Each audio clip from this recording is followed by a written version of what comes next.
اعوذ باللہ من الشیطان الرجیم بسم اللہ الرحمن الرحیم۔ حدیث مبارکہ ہے جامع ترمذی شریف کے اندر حضور نبی اکرم صلی اللہ تعالی علیہ وآلہ وسلم نے ارشاد فرمایا، اگر تم قیامت کا منظر دیکھنا چاہو تو 3 سورتوں کی تلاوت کرو، ان کا ترجمہ اور ان کی تفسیر پڑھو۔ جب تم اس کا ترجمہ پڑھ لو گے، انہیں سمجھ لو گے، تو تمہیں پتہ چل جائے گا کہ قیامت کا منظر کیا ہوگا اور قیامت کیسے قائم ہوگی۔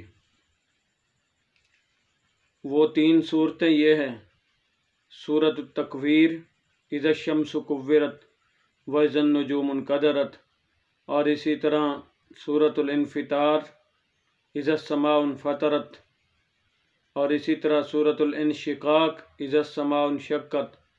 یہ 3 صورتیں ترتیب کے ساتھ ہیں جو آخری پارے میں، یعنی 4، 5ویں اور 6ٹھی صورت آخری پارے کی۔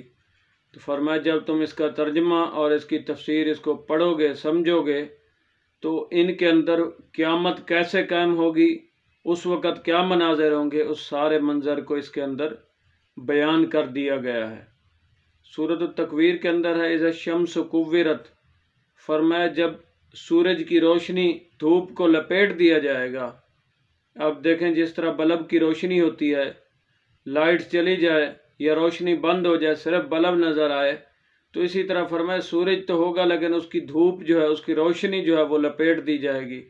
وَإِذَا النُّجُومُ انْكَدَرَتْ، اور اسی طرح ستارے جو ہے وہ زمین پر گر جائیں گے جس طرح بارش کے قطرات اترتے ہیں۔ وَإِذَا الْجِبَالُ سُيِّرَتْ، اور فرمایا جو پہاڑ ہیں یہ اس طرح ہوا میں اڑ رہے ہوں گے جس طرح درختوں کے پتے اور مختلف چیزیں جو اڑ رہی ہوتی ہیں ہوا کے اندر، تنکے وغیرہ، اس طرح یہ پہاڑ۔ اور آگے وَإِذَا الْعِشَارُ عُطِّلَتْ وَإِذَا الْوُحُوشُ حُشِرَتْ، اس کے اندر یہ بھی فرمایا گیا ہے کہ جانور جو ہے ان کے مالک جو ہے ان کو اکیلا چھوڑ دیں گے اور ان کو اپنی لگی ہوگی۔ اور اسی طرح قیامت کے دن پھر اللہ تعالیٰ یہ بھی پوچھے گا بِأَيِّ ذَنبٍ قُتِلَتْ، تمہیں کس نے قتل کیا؟ ان لڑکیوں سے سوال کیا جائے گا جن کو زندہ درگور کر دیا گیا، ان سے اللہ تعالیٰ سوال کرے گا کہ تمہیں کس نے زندہ درگور کیا، کیوں کی گئی، تم اس کی وجہ کیا ہے؟ اب سوال تو یہ پیدا ہوتا ہے کہ ان سے پوچھنے کا کیا مقصد ہے جن کو خود قتل کر دیا گیا ہے؟ سوال تو ان کے والدین سے ہونا چاہیے جنہوں نے ان کو زندہ درگور کیا اور مارا۔ تو اس کا جواب یہ ہے کہ اللہ تعالیٰ ان سے پوچھنے کا مقصد یہ ہوگا کہ اللہ تعالیٰ ان کو پسند ہی نہیں کرتا کہ ان کو بیٹی کے قاتل کو دیکھے، وہ جو بیٹی پر ظلم کرنے والا ہے اس باپ کو دیکھے۔ اور دوسرا جواب یہ ہے کہ اللہ تعالیٰ یہ پوچھے گا اس لیے کہ تمہیں ناحق تو نہیں مارا گیا، تمہارا کوئی جرم تو نہیں تھا، ناحق تو نہیں مارا گیا، تاکہ پھر حجت قائم ہو جائے، دلیل قائم ہو جائے۔ تو اسی طرح اب دیکھیں مختصر سا میں نے سورۃ تکویر کی چند آیات کا ترجمہ اور تشریح آپ کے سامنے رکھی۔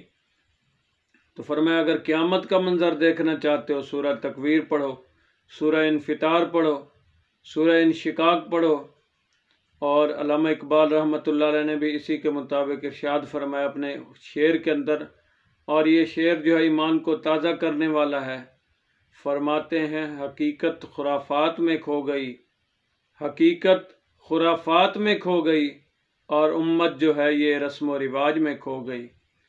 حقیقت قرآن و حدیث جو اللہ اور اس کے رسول کا فرمان تھا اس کو سنتے رہے، اور اس کو حقیقت ہم نے نہ سمجھا، اور جو ڈرامے تھے غلط، جھوٹ، فراڈ تھا، غلط باتیں تھیں، ان کو ہم حقیقت سمجھ بیٹھے، جو در حقیقت وہ خرافات تھی، ایسے فضول چیزیں تھیں، ان کو ہم نے حقیقت سمجھا اور حقیقت کو ہم نے حقیقت نہیں سمجھا۔ اور رسم و رواج کے اتنے پابند ہیں، ہماری فرض نمازیں جاتی رہتی ہیں لیکن کوئی رسم چھوٹنے نہیں پاتی۔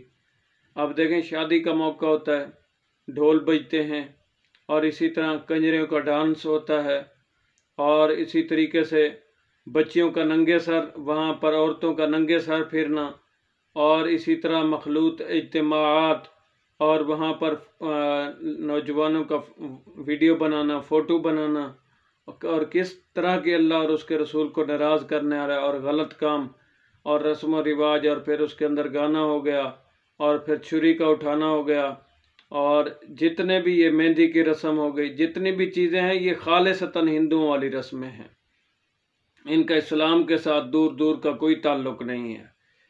ہمیں چاہیے اللہ اور اس کے رسول کے مطابق، حکم کے مطابق ہمیں کام کرنا چاہیے، اور شادی کے اندر صرف نکاح ہے جو سنت ہے اور اللہ اور اس کے رسول کے حکم کے مطابق ہے۔ باقی جو جتنے رسم و رواج ہم کرتے ہیں کسی کا دین اور شریعت کے ساتھ دور دور کا کوئی تعلق نہیں ہے۔ تو ہمیں چاہیے اللہ اور اس کے رسول کے بتائے ہوئے طریقے کے مطابق ہم زندگی گزاریں اور چھوڑیں ان رسم و رواج کو۔ یہ سوائے تباہی، بربادی اور ذلت کے ہمارے لیے اور کچھ نہیں ہے۔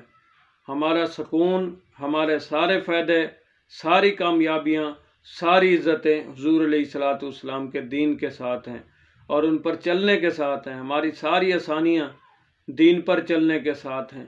یہ سارے رسم و رواج سب فضول ہیں، بیہودہ ہیں، کسی کا ایک ٹکے کا بھی فائدہ نہیں، الٹا ہمارے لیے نقصان ہے اور وبال جان ہے۔